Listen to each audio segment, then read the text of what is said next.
If you look at the 3D printed videos that I have in the YouTube channel, you will see that I've been testing quite a few filament dryer boxes. The main reason for this is because I print a lot of TPU for the drones in the shop, and the TPU filament is a kind of filament that absorbs a lot of humidity. When you have humidity in the filament, you get bad results, and that's something that you don't want. Therefore, you have to dry your filament, and even better, to print while drying the filaments. I have tested the Sunlu S2, which is a very popular dryer, the fixed dry NT2, a modern filament dryer with some compromises, the double NT1, which is a simple double spool dryer box, the EIBOS Easy Dry, a basic but good dryer, and then I have tested the GradKit Firefly dryer, which tries to convince us about needing to use a phone app to control the device. I can't say that any of these filament dryers that I have tested is anything bad, but at the same time, there is always something small here or there that doesn't allow me to say, oh, this is the filament dryer box that I was looking for. But now I got the EIBOS, a new box from EIBOS. The name is a little bit weird. Let me try to read it for the first time. It's the EIBOS POLYPHEMUS. Polyphemus. Yeah, that. This is a dual spool box, but it looks like if EIBOS has listened to everyone complaining, and they are trying to do that extra special thing for each one of the features that people didn't find correctly or didn't find good on other dryer boxes, and they are giving us that little extra that I've been looking for. The EIBOS POLYPHEMUS is first of all a dual spool dryer box which comes unassembled, just to make the transport easy. Assembling, it's a very easy task. It's just to put some pieces in place and screw here and a screw there, and everything will be fine to use it. But already when you are building the lid of the box, you start seeing this level of detail that I was mentioning before. If you look closely, most manufacturers will just give you an acrylic panel straight that you can insert in some kind of channel or 3D printed part and then build your box, right? But the EIBOS has these teeth to really make sure that they get inserted in the rail and things are in place, and it's like they are very well built. There is another nice detail on the part we're building, on the sleeve. The fact that you have a handle, it's, for me, really important. It was the #1 thing that I complained from the NT1 box, because when you try to open the NT1 box, it's like you have to push and pull at the same time that you are dragging up, and this acrylic lid feels like you're gonna break it at some point. And to be honest, I've been using that box quite often because it's a dual spool and it's the only dual spool that I have.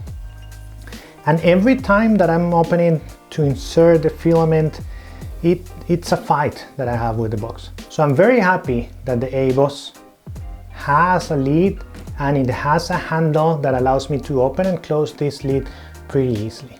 If we get more into the box itself and the drying process, you can see that the box, it's a little bit more like professional design, if you want to say like that. The air exhaust, where the heat is coming to dry your box, it's not only under each one of the spools, but you also have on both sides of each one of the spools. Without having to add another part, which the NT1 did, and I really didn't understand, because if you have a part that is going to dissipate or that is going to make the air goes all over the box, why does that part has to be a separate part? That part I didn't understand from the NT1 box. Here on the EIBOS, it's like everything is designed from the very beginning to be professional, to be something like what you want and what you expect from a good product. A box today that only dries the filament is something that you can forget about it. A good dryer box, it's going to dry the filament and it's going to act as a spool holder, so you can roll while drying and print while drying. The EIBOS does a very good job here in the sense of the rods that you have inside are of good quality. And there is something else that is a detail that I didn't think about it before when comparing it to the NT1 or when I was reviewing the NT1. The NT1, it's the rod has two different sizes at the end and in the middle. And I don't really understand again why. I think is if you want to use a bigger spool, you will use the two middle sizes of the box to hold your filament there. But again, it doesn't make a lot of sense, because if you have a flat rod on both sides, then you can really make sure that you use any kind of size on the filament box, right? So that's something that I'm liking from the EIBOS box. You have a flat roll that allows you to use independent rolls of filaments on each side, or it allows you to use a much bigger filament in the middle, which can be whatever size you want. And talking a little bit about this, the box has an upgrade. You can buy an extra part that you can install on the lid or under the lid, on the bottom of the lid, to make the lid even higher, and that way you can fit filament rolls that are bigger, like 3 kilos or something like that. It's another nice design. If you know that you're never going to use those kind of big rolls, then you don't need to add that part. But if you know that you're using those kind of rolls, then you can just buy the part. This box has a feature that I didn't expect it to have, which I found kind of by mistake when I was playing with the controls. There is a button that makes the filament spool to start rolling by itself. And the idea here is that if you are printing and you have the filament rolling, then the heat is going to be like more powerful at the bottom. Even if you are moving that air in the chamber, still, since the heating elements are at the bottom, it's going to be more powerful there, right? But if you're printing, that spool is going to be rolling all the time, and you get some kind of equality on the whole spool. But if you are just drying, if you're using the box just to dry and you're not printing, you don't have that natural movement of the spool. And what the EIBOS box has extra that I haven't seen in any other box before is that you can click on a button and your spools are going to start rolling. They're going to start rotating there, and you're going to get the same effect to warm up the button and then move and then keep warming, so that way it gets uniformly heated and you don't have one side warmer than the other one. That's something that I think is pretty cool.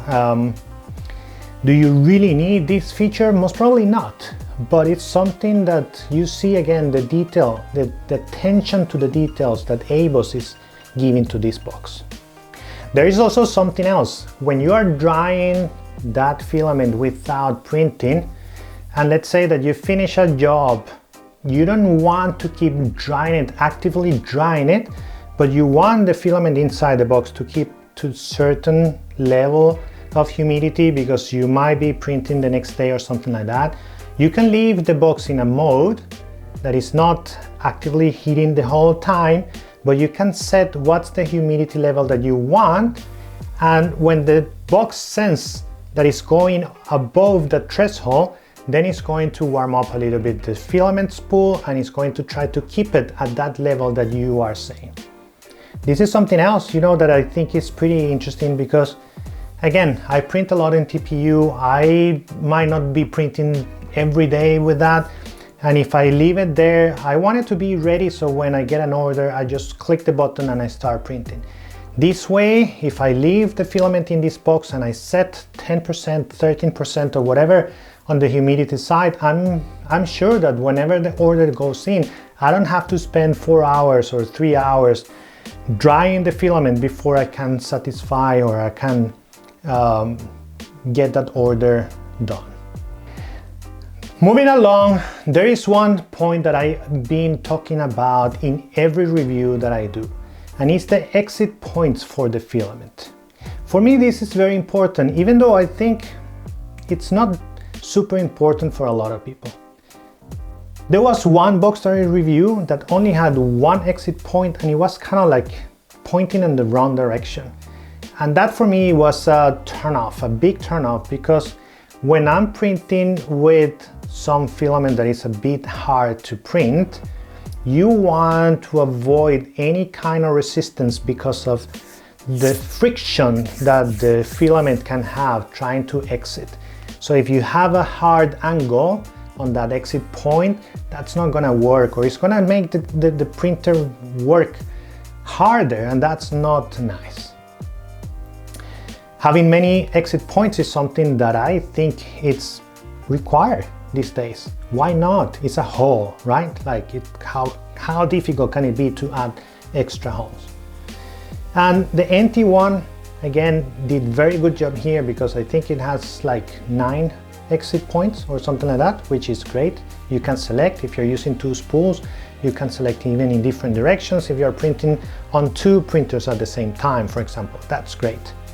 Where EIBOS is taking this again one step further is the fact that if you are using the exit point are going back or to the front, you don't have to go through the lead. You go on the base, you have some holes there where you can insert your filament, and it's gonna keep it on that direction. This is pretty cool, because in the NT1, if you have, or whenever you have the filament through one of these one of these holes, it becomes difficult to handle the lead at the same time that you have the holes, the filaments on the holes. And if you have 2, you know, it becomes even more difficult to get the filaments in one, to get the filament in the other one, and then put it in, and these kind of things. It's nothing, again, it's nothing that is going to change your world, but it's something that shows that EIBOS is thinking one step further and giving you those options that are easier to manage when you're going to print and when you're using the device. And this is something that I applaud, because they are putting an effort to make our life easier. In one of my other reviews, the very bad point of one of those filament dryer boxes was the UI and the touch screen, or the screen that it has to control the whole thing. The UI of that device, and I'm talking about the Firefly unit, it was terrible, and you didn't understand anything, how to do anything. Even if the job is very easy and normally you just have to warm up your filament spool, still you need to understand what you're doing, and it's always good to have something that it's easy to use. And again here, EIBOS is doing a great job. It's giving you a simple screen, nothing fancy, no colors, no LEDs, no animations or anything like that, with the right information, with 6 buttons, very easy to understand, very easy to handle, very easy to manage the whole thing. I didn't have to read the manual to understand how it worked. I just went, click a couple of times, and I can see that I can move from filament profiles, which is great because then I don't have to remember what temperature is good for which kind of filament. EIBOS is actually giving you 2 or 3 spaces for custom profiles, which is great if you're doing something that you want to have a higher temperature for one specific kind of filament. You can do your own custom mode and have it there saved. That's great. And you have the buttons to control temperature up and down, and the time, and these kind of things. Very simple, very to the point, but it works and it's easy to understand. Not reading manuals, not watching a YouTube video to try to see how you are going to do the actions of the box. Then of course I haven't mentioned the part of drying. How good is the device to dry? And the main reason why I haven't mentioned it is because all of these boxes are doing the job of drying the filament kind of good enough. A box that today doesn't reach 70 degrees is kind of weird. If you have one of those ones, or you're trying to print something that requires that high temperature, then just get something else, because kind of like all of them reach 70 degrees. So in that sense, I don't need to talk too much about it. The one thing that I'm going to say about the EIBOS and the temperature is that you have 2 variables to control. One is the temperature itself, and number 2 is a fan that you have to move that heat, that hot air inside the chambers.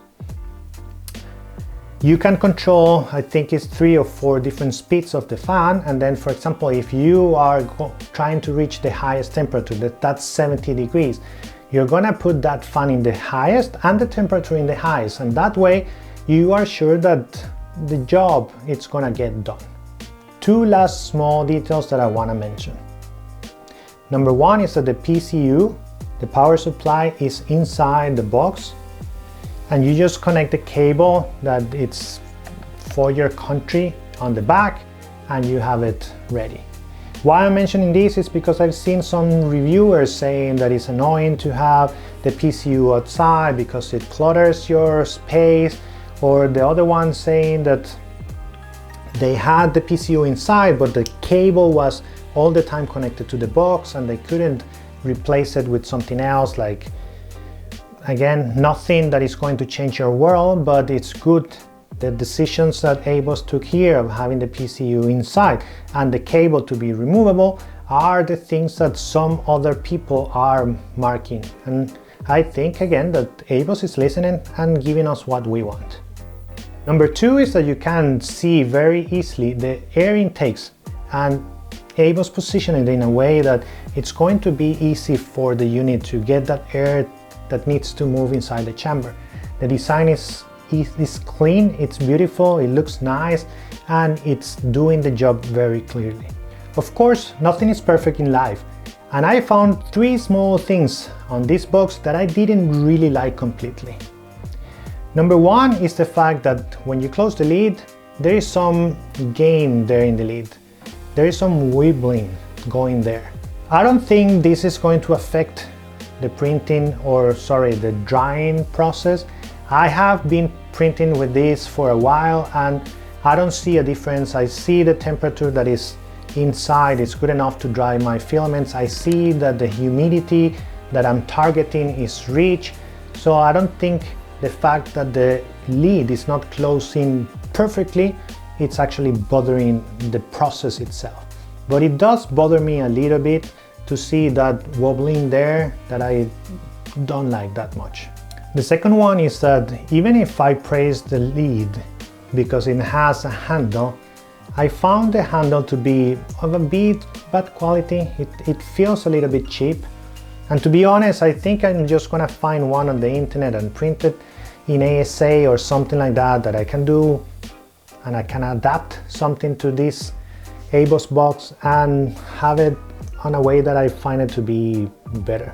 Harder, like heavier, that it feels like better quality. And the third one, and the smallest of all the bad things that I could find here, is that the tool that comes in the box to screw the screws of the lid is completely crap. I tried to use it and after 1 screw I gave up. I gave this feedback to EIBOS and they say directly that they have already chosen another provider for this tool, and the tools that you might get if you buy this box in the future should be much better. Anyway, I don't think these kind of things are important for the product itself, because you must probably have this tool at home, especially if you are into building stuff and these kind of things. And any other tool that you have might be of better quality than the ones that you get for free in any of these boxes. Last thing that I have to mention is price. And I've been talking so well about this box and I praise it a lot and I think it's a great box. I'm actually ready to call it the king of the filament dryers.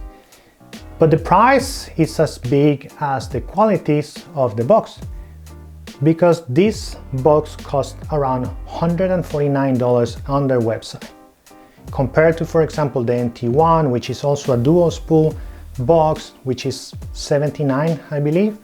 It's almost double the price, right? But here's my summary for the whole video.